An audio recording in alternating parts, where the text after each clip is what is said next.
seja bem-vindo a mais um vídeo. Hoje eu vou apresentar para vocês os fundamentos de Machine Learning, uma tecnologia disruptiva que vem transformando alguns mercados e alguns negócios, dar alguns exemplos de aplicações, algumas técnicas e ferramentas que nós podemos utilizar para aplicar no nosso próprio negócio. Então, de aplicações, nós já utilizamos, por exemplo, o reconhecimento facial para desbloquear o smartphone, alguns aplicativos. Nós podemos automatizar o processo de correção de gabaritos de provas. Podemos identificar carros roubados através da identificação da placa, da cor e do modelo do veículo. Podemos identificar quais clientes irão ou não cancelar. A conversão de clientes, porque em alguns sites a gente consegue sim medir quantas pessoas visitaram o site e dessas pessoas quantas realizaram a compra. Porém, em uma loja física a gente tem que colocar uma câmera e contabilizar quantas pessoas estão entrando ao estabelecimento e depois cruzar essa informação com a base de clientes que finalizaram a compra. E um outro exemplo prático que eu vivenciei, eu utilizei o meu cartão de crédito para fazer algumas compras de um alto valor, porém eu fiz uma viagem para um outro estado e não me preocupei com o limite do cartão. E ao realizar uma compra em um supermercado, o meu cartão foi negado. E por surpresa, em fração de segundos, eu recebi uma notificação no meu celular informando que o meu cartão recebeu um aumento de limite. Então isso me encantou por conta dessa rapidez na agilidade e na identificação de uma necessidade extrema do cliente, né?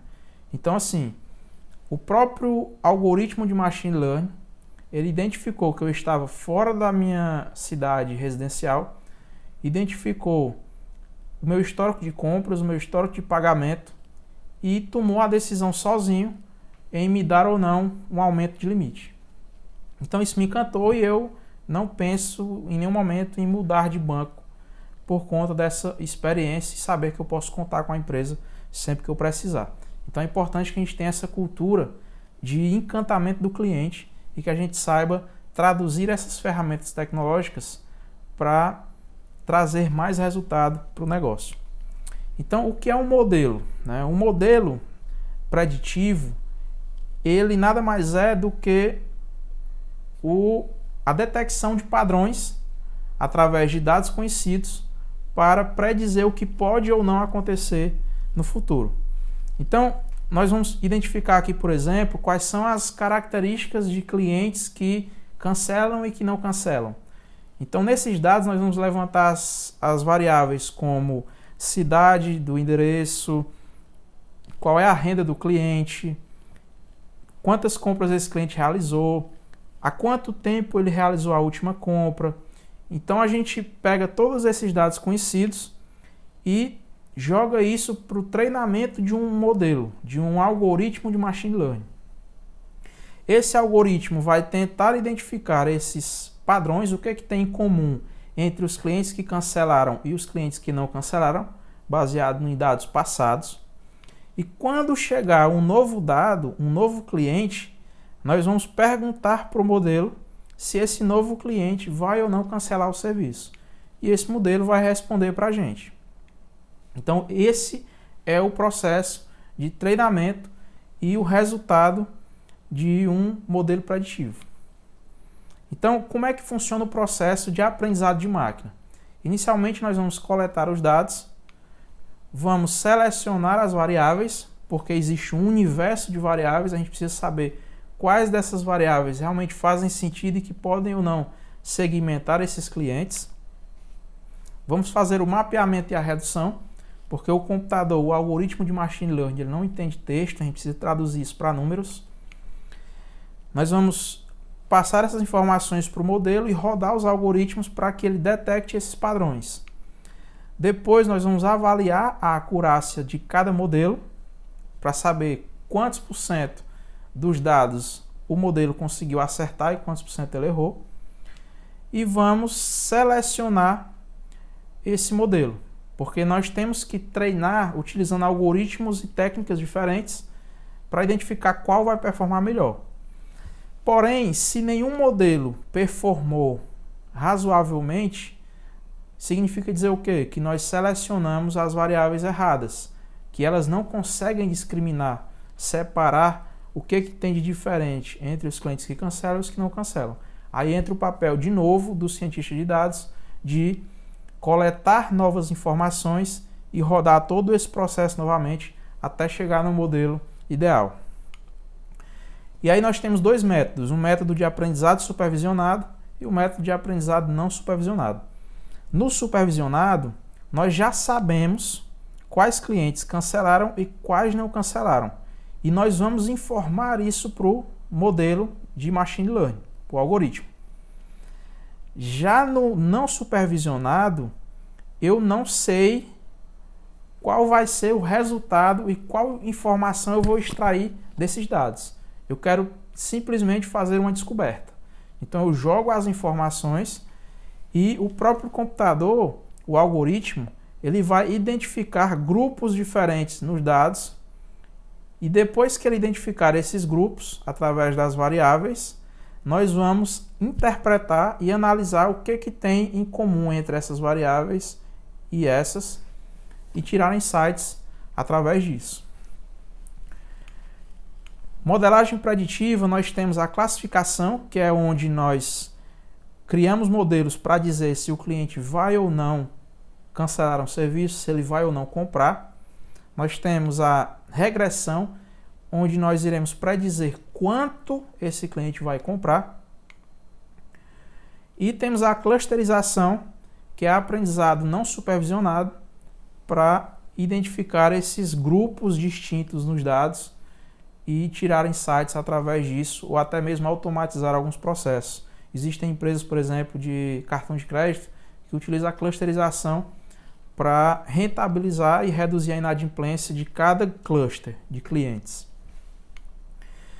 Algoritmos de classificação. Nós temos aqui como exemplo a árvore de decisão, onde nós teremos aqui algumas condições. Por exemplo, o cliente ele fez mais de 5 reclamações?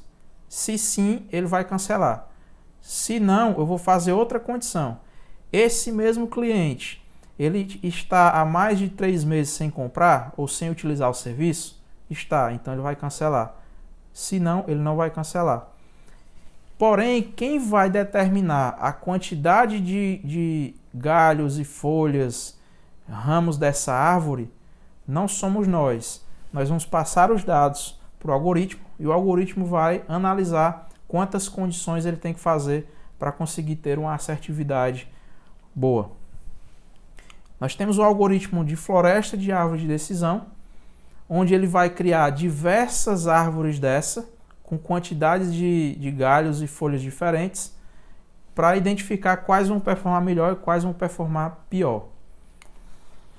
Existe o Naive Bayes, que é um algoritmo mais utilizado para análise de palavras. Por exemplo, eu quero identificar se em determinadas palavras existe um sentimento de felicidade ou de tristeza, se é um sentimento positivo ou negativo. Ou se eu quero identificar, por exemplo, dependendo das palavras que constam em determinado e-mail, se é um e-mail de publicidade, de propaganda, ou se é um e-mail comum. Então a gente utiliza esse tipo de modelo. Existe o Support Vector Machine, que ele tenta traçar linhas retas para segmentar os dois grupos ou mais grupos de classificação. E existe o KNN, que é o vizinho mais próximo, onde ele tenta identificar se o novo cliente ele está mais próximo das características do grupo que cancela ou mais próximo das características do grupo que não cancela. Então, cada modelo desse utiliza técnicas diferentes. Pode ser que em determinado cenário um algoritmo performe melhor e em outro cenário outro algoritmo performe melhor. Por isso que é importante testar vários e medir a acurácia de cada um e fazer a escolha do melhor. Algoritmos de regressão. Nós temos a regressão linear, quando os nossos dados representam uma linha reta. Então, por exemplo, quanto mais eu ganho, mais eu gasto. E existem dados que não são linear, né? E aí a gente precisa utilizar a regressão logística. E para a clusterização, nós podemos utilizar o algoritmo K-means, que ele tenta identificar quantos grupos distintos existem nos dados. Então podem ser que em alguns cenários existam 3 grupos diferentes, pode ser que em alguns cenários existam 2, 5, 7.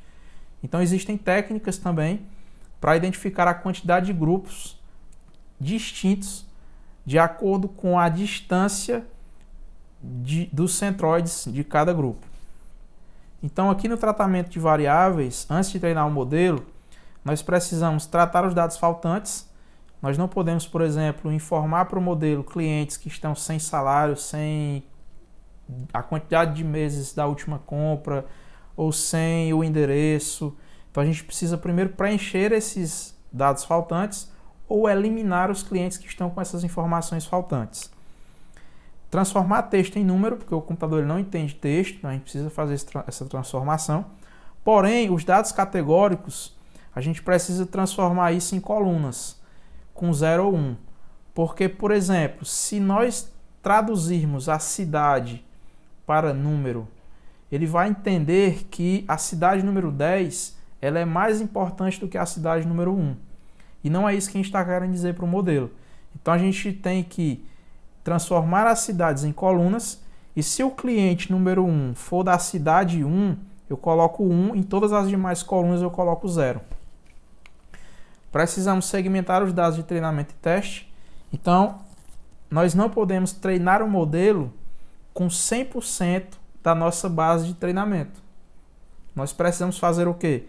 Se eu tenho 1000 clientes, eu separo 300 e passo apenas 700 para treinar o modelo.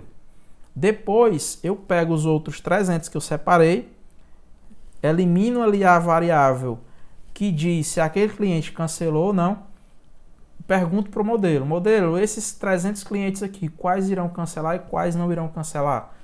E aí eu pego a resposta e comparo com a resposta real e meço esse percentual de acurácia. E eu preciso balancear as classes, eu também não posso colocar apenas clientes que cancelaram para treinar o modelo, senão ele vai dizer que 100% dos novos clientes vão cancelar também. Então eu preciso colocar ali metade de clientes que cancelaram e metade de clientes que não cancelaram para treinar esse modelo. E aí a gente pode avaliar o modelo com acurácia, comparando o percentual de acerto, né, desses clientes que o modelo predisse com os clientes reais que eu separei para teste. E eu também preciso fazer a matriz de confusão. Porque pode ser que esses 15% aqui de erro, eles sejam totalmente falso negativo ou totalmente falso positivo. Ou seja, eu esperava que o modelo me dissesse que o cliente cancelou e ele disse que o cliente não cancelou. Então, se o falso positivo ou falso negativo tiver uma concentração muito forte, significa dizer que o modelo ainda não está bem calibrado. Então, tem que estar bem balanceado. E por último, nós podemos utilizar também redes neurais do Deep Learning para realizar essas classificações ou regressões. Então, a rede neural ela vai simular o cérebro humano. Ela vai criar aqui camadas diferentes e em cada camada ela vai ter uma quantidade diferente de neurônios. Ela vai dar pesos diferentes para cada neurônio desse e realizar cálculos matemáticos até chegar a um nível de acurácia razoável. O único problema da rede neural é que a gente não consegue entender o porquê que ela disse que aquele cliente vai cancelar ou não. Então a gente não consegue justificar e explicar o que está acontecendo por trás, porque ela dá pesos e cálculos diferentes e a gente não consegue ler isso.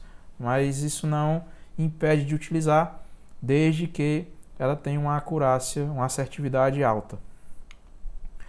E as linguagens de programação que nós podemos utilizar é o Python e o R. E as bibliotecas mais utilizadas é o Scikit-learn e o TensorFlow. A vantagem do TensorFlow é que a gente também consegue utilizar a GPU, né, que é um processador gráfico que alguns computadores possuem, principalmente computadores de game, de jogos, porque ele tem um processamento paralelo e isso faz com que o processamento, treinamento do modelo e a classificação ou a regressão posterior seja mais rápida. Então, por hoje, esse é o conteúdo. Te espero no próximo vídeo. Até lá!